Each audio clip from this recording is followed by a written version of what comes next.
I used to think every family had a black sheep. You know, that one person who never seemed to fit the one people whispered about behind closed doors. The one who could never measure up to the golden child.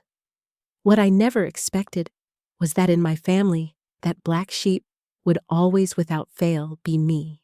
I'm a woman now, 32 years old.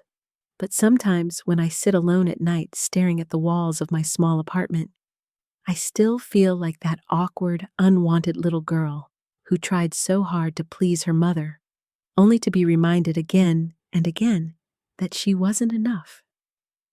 My name is Emily, and this is the story of how I discovered the truth behind my mother's cruelty. The truth that shattered everything I thought I knew about my family, and the truth that led me down a path of revenge I never could have imagined. From as far back as I can remember, my mom treated me differently. I grew up in a modest 2-story house with my parents and my older brother Daniel.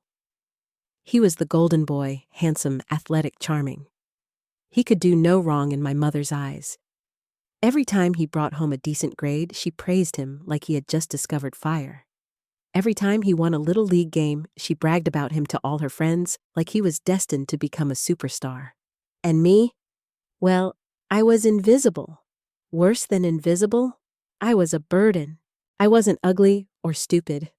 I was just me. I loved books more than sports, quiet afternoons sketching instead of running around the yard. I was shy, sensitive, maybe a little too emotional, and my mother hated that. She used to look at me with this expression like I was some flaw she couldn't scrub out of her perfect little picture. I can still remember her sighing whenever I walked into a room, as if just my presence exhausted her.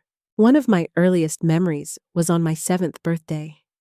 Daniel got a huge birthday party when he turned 7, a backyard full of kids' balloons, cake, presents stacked higher than I could reach.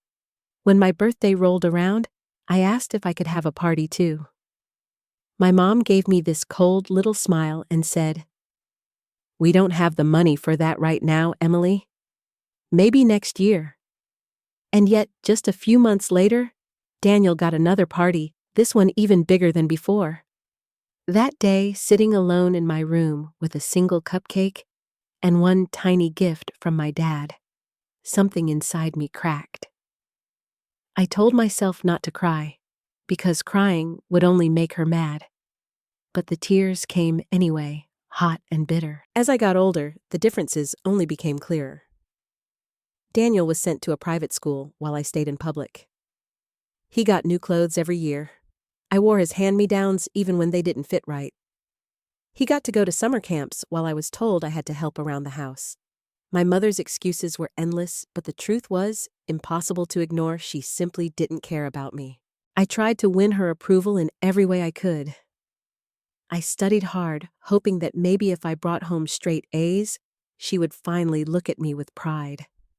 I joined the art club thinking she might come to one of my exhibits. But no matter what I did, it wasn't enough. She never once said, "I'm proud of you, Emily." Not once. Instead, she'd nitpick, criticize, or worse, ignore me completely. The strange thing was my dad was the opposite. He was gentle, kind, always encouraging me to be myself. He came to my school plays, clapped the loudest at my art shows, told me I was beautiful when I stared at my reflection, and saw nothing but flaws. But even he seemed powerless against my mom. It was like she held the entire family in her fist, and we were all just struggling to breathe. By the time I hit high school, the resentment had hardened into something sharp. Daniel and I barely spoke anymore, not because we hated each other, but because the gulf between us was too wide. He lived in a world of constant validation and love, while I lived in a world of cold silence. And my mom, she seemed to delight in reminding me of my place. There was one moment I'll never forget. I had just gotten accepted into an advanced art program at a local college.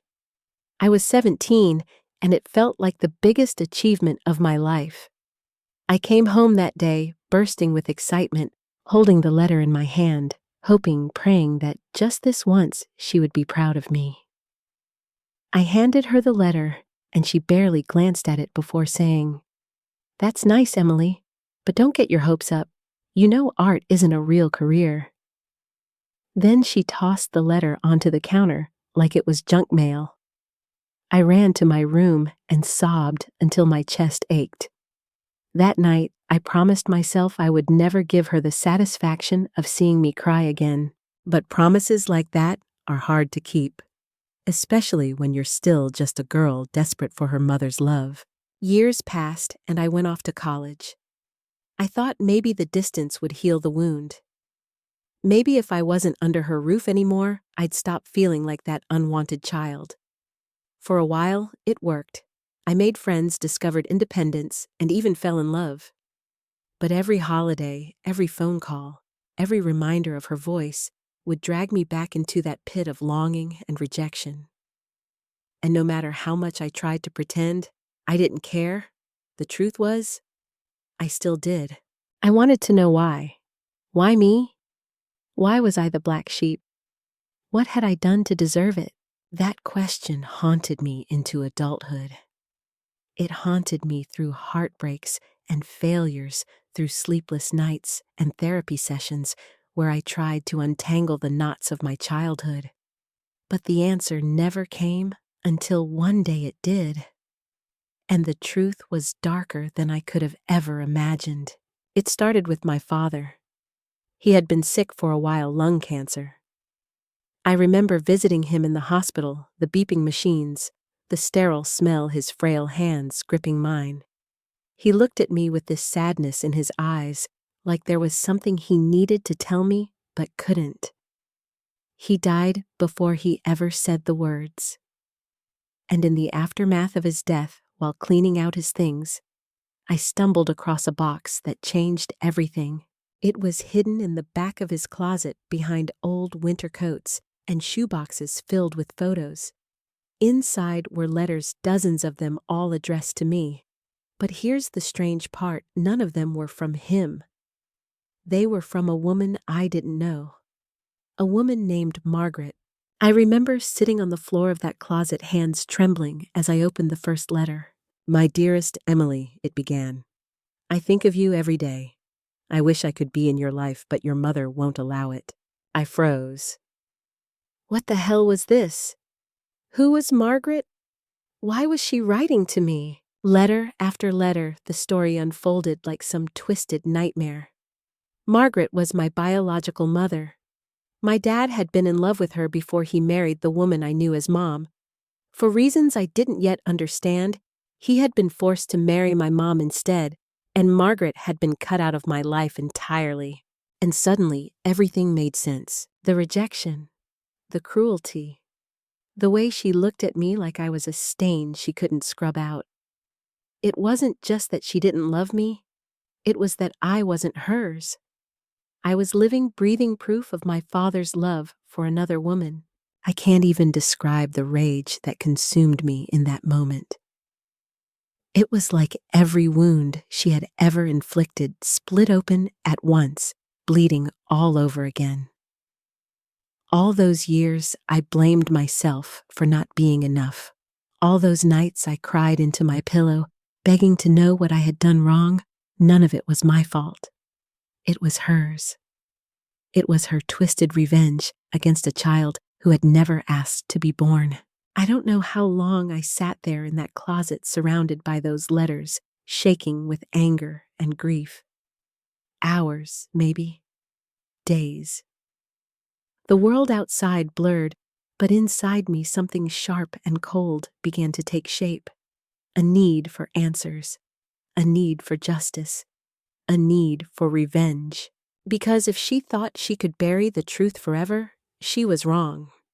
Here's the second 1550 words of the story, continuing seamlessly in the same emotional style. I couldn't sleep that night. I lay in bed, staring at the ceiling, my mind spinning, the letters spread out on the covers around me like a map of a past I had never known. Margaret, my real mother. The woman my father had loved before everything went so wrong. Every sentence in those letters carried the weight of stolen years. She wrote about birthdays she wasn't allowed to attend, milestones she only heard about from whispers, love she felt but could never give me. And then there was the other side of it, the woman I had called mom my whole life. The woman who had sneered at me for crying, who had made me feel small every chance she got. I finally understood why she hated me so much.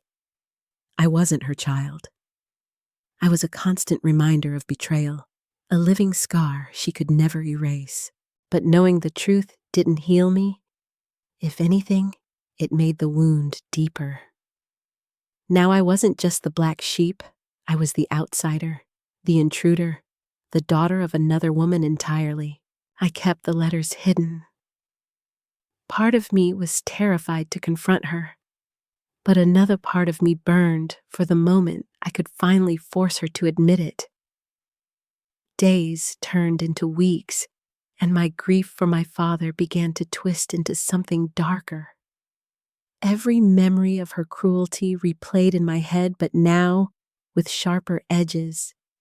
The way she refused to hug me after nightmares, the way she mocked me when I wore makeup for the first time, the way she had denied me joy at every turn.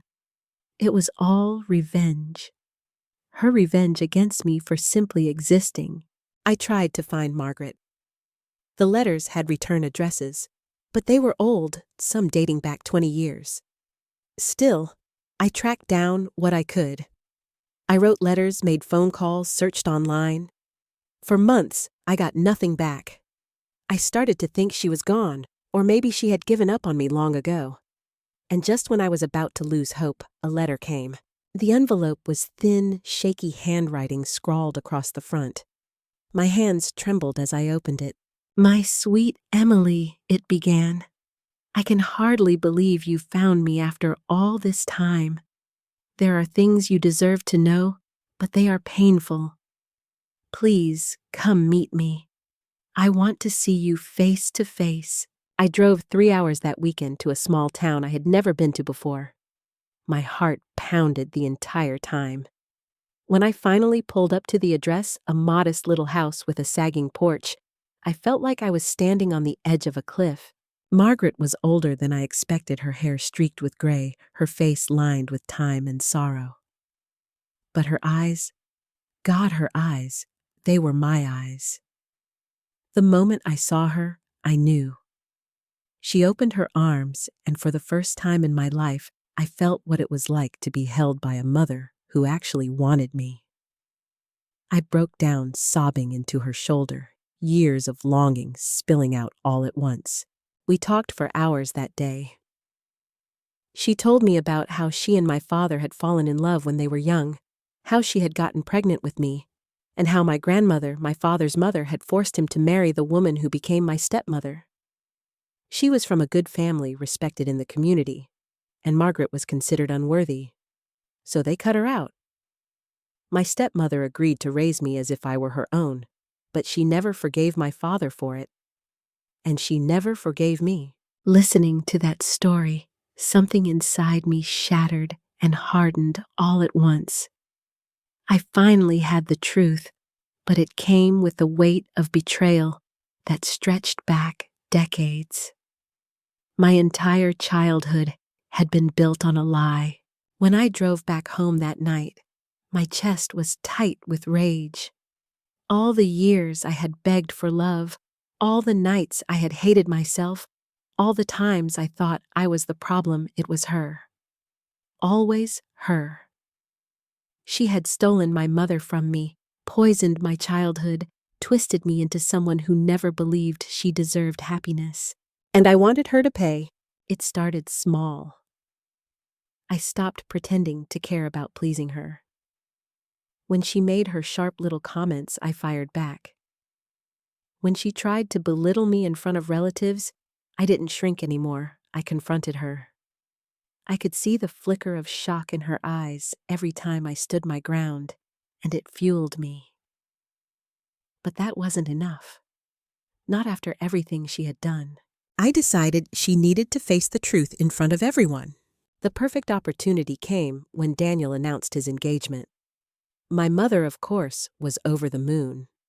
She threw herself into wedding planning like it was her own second coming, basking in the glow of her golden child's happiness. Meanwhile, I watched from the sidelines, smiling politely all the while plotting. The night of the rehearsal dinner, I made my move. The whole family was there, relatives, friends, people who had always seen my mother as this perfect, gracious woman. I stood up, my hands shaking, but my voice clear, and I told the story. I told them how I had found the letters, how Margaret was my real mother, how my stepmother had treated me like garbage because of it. You could have heard a pin drop. Faces turned from her to me, then back to her. My stepmother's face went pale, then red, then pale again. She stammered, tried to deny it, but I pulled out the letters. I read them aloud, every painful word echoing through the room. Daniel's fiancé looked horrified. My aunts and uncles looked shocked, and for the first time in my life, I saw my mother stripped bare, her mask ripped away, her lies exposed. But instead of satisfaction, I felt something unexpected: emptiness. Yes, she looked broken. Yes, the truth was out. But it didn't erase the years of pain. It didn't give me back the childhood she had stolen. Revenge, as sweet as I thought it would be, left me hollow. After that night, the family fractured. Daniel didn't speak to me for months. He accused me of ruining his wedding, of humiliating their mother. Some relatives cut ties with me altogether. Others reached out quietly, telling me they admired my courage. But the damage was done. The family I had always longed to belong to had never been real in the first place. The only light in all of it was Margaret. She became my anchor in the storm. We started meeting every weekend, catching up on lost years, slowly stitching together the bond we should have had all along. She told me stories about my father, about how much he had loved me, how proud he had been, and every time she said those words, it healed me just a little more. But even as I tried to rebuild myself, the scars my stepmother left never truly faded. I could still hear her voice in my head, still feel the sting of her rejection. And deep down, I knew she wasn't done. Women like her don't crumble quietly. I was right. A few months after the wedding fiasco, she called me. Her voice was sharp, trembling with anger. "You think you've won, Emily. You think exposing me makes you better. You're still nothing. You'll always be nothing." I almost laughed. For the first time, her words didn't cut me. They sounded desperate, hollow, like a woman clinging to power she no longer had. I hung up on her, and in that moment, I realized I wasn't afraid anymore. But life has a way of throwing curveballs, especially when you think you've finally gained the upper hand. Because the next secret I uncovered didn't just change how I saw her, it changed everything. I didn't go looking for another secret. Honestly, after the chaos of the wedding, I wanted nothing more than peace. I wanted to bury the hurt, to focus on building a real relationship with Margaret, to finally learn who I was outside of the lies I had been told my whole life. But life doesn't care about what we want. Truth has a way of clawing its way out of the dark, whether you're ready for it or not. It started with a box, another one hidden away in the attic of my father's old house.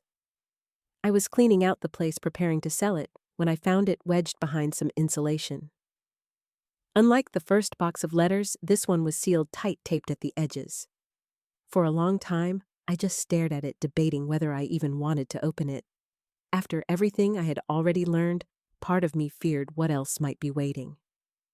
But curiosity is a powerful thing, and my hands moved before my mind could catch up. Inside were photographs, dozens of them. Some of my father smiling in moments I barely remembered. Some of Margaret younger, radiant, holding me as a baby. But then There were others, grainy, hidden away at the bottom of the stack, that stopped my breath. One photo showed my mother, no, my stepmother, with a man I didn't recognize. They were too close, his arm around her waist, her face lit up in a way I had never seen before. Another photo showed them kissing, and then there were letters folded neatly underneath the photos. Love letters. From him to her. I sat there on the attic floor, my stomach twisting. My stepmother, the woman who had spent my entire life making me feel like a curse, had been having an affair. The dates on the letters stretched back decades long before I was old enough to understand, which meant that while she was punishing me for being the product of my father's love for another woman, she had been betraying him all along. The hypocrisy made my blood boil. She had despised me for existing, for being a reminder of betrayal that wasn't even mine, all while she was living a lie of her own. And my father, my kind, gentle father, had died never knowing. Or maybe he did know, and he had carried that pain to his grave. I wanted to scream. I wanted to drive to her house, throw the photos in her face, and watch her crumble. But something held me back. I realized that if I played this right, I could finally have real power over her. For once in my life, she would be the one cornered, the one forced to squirm under the weight of truth. So I waited. I kept the box hidden, the photos tucked away like ammunition. And in the meantime, I poured myself into Margaret. Our weekends became sacred, filled with laughter tears, and the slow healing of wounds I thought would never close. For the first time, I began to feel whole. But wholeness doesn't erase anger, and mine was still there simmering beneath the surface. The opportunity came sooner than I expected. My stepmother decided to host a family reunion at her house, a desperate attempt, I think, to salvage the image she had lost after the wedding scandal. Daniel begged me to come, insisting it was time to move on. Against my better judgment, I agreed. The night of the reunion, I walked into her house with the box in my bag. The air was thick with forced cheer, the kind of brittle laughter that cracks if you listen too closely. She floated around the room, smiling that practiced smile, acting like nothing had happened. Like she hadn't destroyed me, like she wasn't drowning in her own lies. Halfway through dinner, I couldn't take it anymore. I stood up, my heart pounding in my chest, and pulled the box from my bag. The room went silent. I set the photos and letters on the table one by one until her face drained of all color. "Do you want to explain these?" I asked. My voice was steady, almost calm, but inside I was shaking. She opened her mouth, closed it, then opened it again. "Those are old," she stammered. "They don't mean anything." I laughed, a bitter sound that didn't feel like mine. "They mean plenty. You spent my entire life punishing me for being born, for being proof of my father's love for someone else. All while you were sneaking around with him." I pointed at the man in the photo. "So tell me, how long have you been lying to all of us?" The room erupted. Gasps, murmurs, accusations flying like arrows. Daniel looked stunned, his fiancée wide-eyed beside him. My aunts and uncles shook their heads, whispering furiously. And my stepmother, my tormentor, my jailer, stood frozen, caught in the web of her own hypocrisy. For a moment, I felt triumphant. For once, she wasn't in control. For once, she was the one humiliated, stripped bare in front of everyone. But then in the chaos, another truth slipped out. One I hadn't seen coming. She slammed her hands on the table, her face twisted with rage. "You think you're so righteous, Emily? You think you're better than me? You don't even know the half of it." Her voice cracked, and then she said it, the words that sent the room spinning. "He isn't your real father either." Silence. Heavy, suffocating silence. I stared at her, my mind refusing to process what I had just heard. What I whispered. She smirked, then a cruel, bitter twist of her lips. That's right. The man you've been worshiping, the man you thought loved you so much he wasn't even your father. Margaret was a mistake, and so were you. He raised you because he was weak, because he felt sorry for you. But you were never his. You were never ours. The room blurred. My ears rang. I felt like the ground had been ripped out from under me. Everything I had clung to, every thread of identity I thought I had salvaged, was gone. My father, my anchor, my safe place, wasn't even truly mine. I don't remember leaving the house.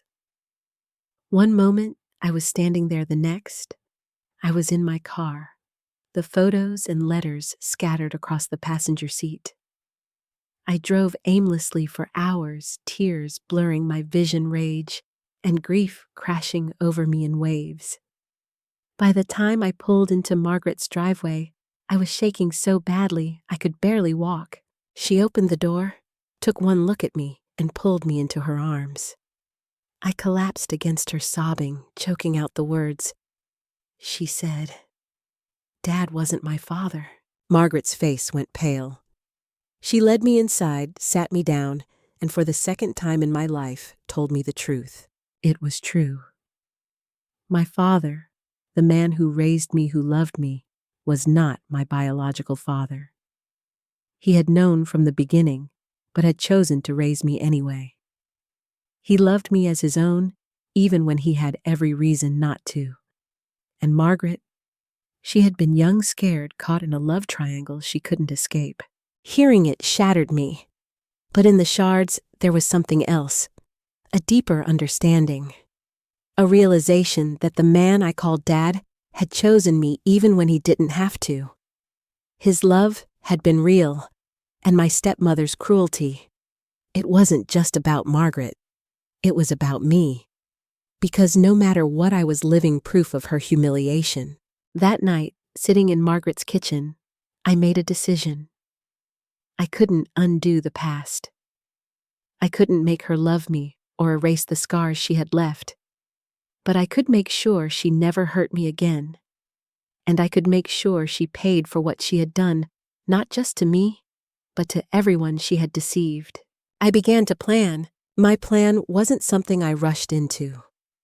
For once in my life, I wanted to move carefully, deliberately, with the kind of patience my stepmother had never shown me.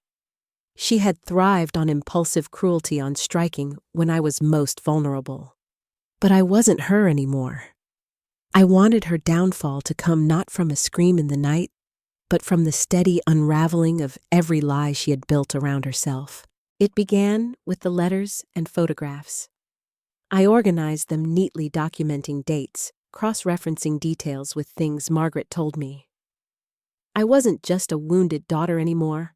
I was an investigator, piecing together a puzzle that revealed not just betrayal, but a pattern of deceit that stretched back decades.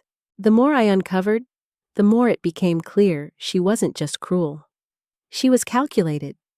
She had manipulated my father into marriage, used the family name for her own advantage, and hidden her infidelities behind a mask of respectability. She had raised Daniel to worship her, feeding him just enough love to keep him loyal, while starving me of the same, ensuring I'd always be the outcast. And now the truth about my paternity gave me the final weapon. She thought spitting it out in anger would destroy me. But it didn't. It set me free.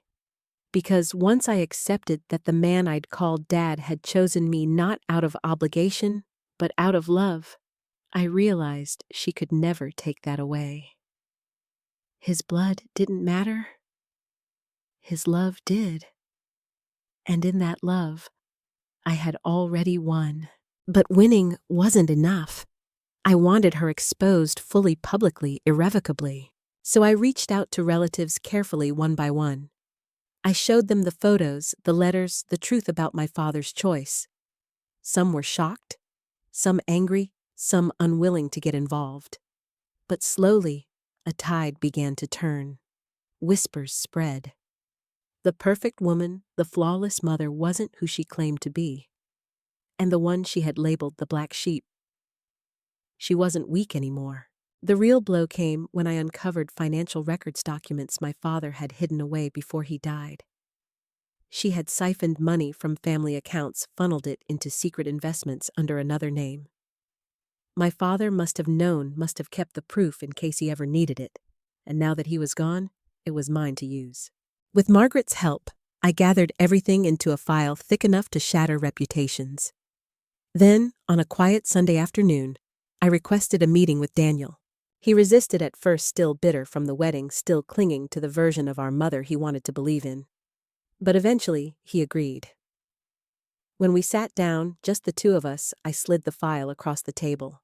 He flipped through the photos, the letters, the financial statements. His hands trembled.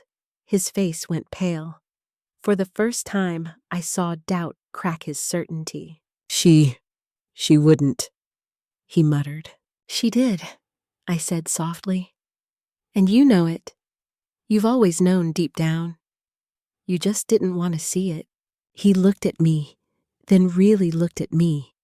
And for the first time in years, I saw my brother, not the golden child, not the soldier of our mother's army, but a man caught in the same web of lies as me. Why are you showing me this? He whispered. Because you deserve the truth. Because we both do. And because it's time she stops hurting us. He didn't speak for a long time. Then he closed the file, slid it back across the table, and said, "Do what you need to do." It wasn't approval, not exactly. But it wasn't resistance either. It was permission. And it was enough. The next weeks were a blur of motion. I contacted lawyers, exposed the financial fraud, leaked the affair photos to relatives who had idolized her for years. Piece by piece, her empire crumbled.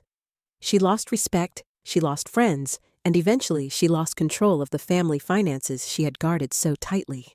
When the final blow came, when the court ordered restitution for the money she had stolen, I went to see her. Not out of pity, not out of love, but because I wanted her to look me in the eye and see the daughter she had tried to break standing taller than ever. She was smaller somehow, hunched, her eyes hollow. The mask was gone, replaced by something raw and desperate. "You think you've won!" She spat, her voice hoarse. I shook my head. This was never about winning. It was about ending the pain you caused. You don't get to own me anymore. You never did.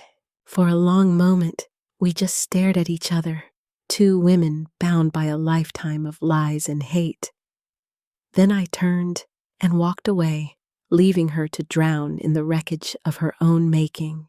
It should have felt like triumph. And in some ways, it did. But mostly, it felt like release. Like finally setting down a weight I had carried for too long. In the weeks that followed, I poured myself into healing. Margaret and I grew closer, building a relationship I never thought I'd have. Daniel and I began to speak again tentatively, both of us navigating the fragile ground between betrayal and forgiveness. And slowly I started to see myself not as the black sheep, not as the unwanted daughter, but as a survivor. Because here's the truth. Revenge doesn't fix the past. It doesn't erase the scars or give back the years that were stolen. But it does something else. It reclaims power. It reminds you that you are not as small as they made you feel, not as broken as they wanted you to believe. And in that reclamation, there is a kind of peace. Even now, there are nights when I wake up hearing her voice.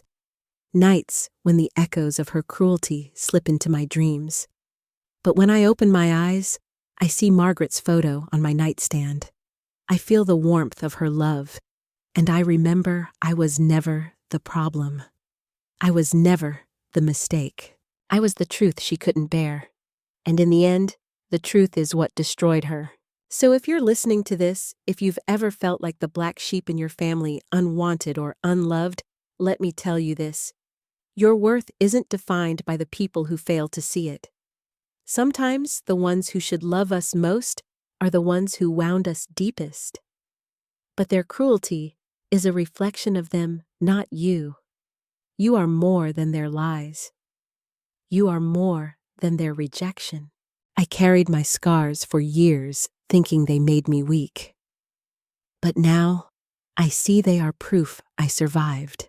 And survival, in its own quiet way, is the greatest revenge of all. If my story touched you, if it made you think of your own wounds or your own survival, I ask you from the bottom of my heart, please, like this video, share it with someone who needs to hear it, and subscribe to my channel so we can keep building this space together. And don't forget to leave a comment. I want to hear your stories too. Sometimes just telling the truth is the first step toward healing.